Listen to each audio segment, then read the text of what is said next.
달러 매수에 좋은 타이밍은 달러가 약세이고 원화는 강세이어서 원달러 환율이 1200원 이하로 하락할 때와 달러 지수는 변동이 없는데 원달러 환율은 하락할 때이다. 달러 가치의 변화가 없음에도 가격이 저렴해진 것이므로 원화 가치의 상승을 의미한다. 달러의 절대적 가치가 변동이 없기 때문에 원달러 환율이 제자리로 회귀할 가능성이 높다. 달러 매도에 좋은 타이밍은 달러는 강세이고 원화가 약세이어서 1200원 이상으로 상승할 때와 달러 지수는 변동이 없는데 원달러 환율은 오를 때이다. 달러 인덱스 지수라 불리는 달러 지수는 달러의 절대적 가치를 나타낸다. 미국 통화에 대한 강세와 약세를 수치로 확인하고 미국 경제의 상황을 객관적으로 알 수 있다. 브레튼 우주체제가 와해된 1973년 3월을 최초의 기준 지수 100으로 하여 상대적 강도를 표시한다. 세계 주요 6개국 통화를 가중 평균의 달러의 지표를 구하여 달러의 강세를 추적해 볼 수 있다.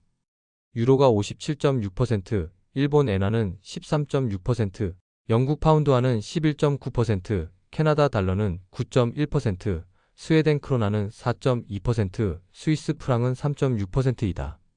6개 통화에 대한 비중은 기존의 유럽, 개별 국가의 통화를 유로로 대체한 1999년에 새로 설정한 값으로 지금까지 변동 없이 이어진다. 위안화는 중국 정부의 환율에 대한 간섭이 심하여 자주 왜곡이 일어나기에 제외시킨다.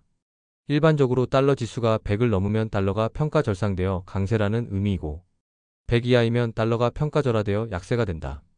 역사적으로 달러 지수는 남미 국가들이 부채 위기에 몰린 1985년 2월 164.71을 기록하고 서브프라임 모기지 사태가 전 세계를 뒤엎은 2008년 3월 70.698을 기록한 바 있다.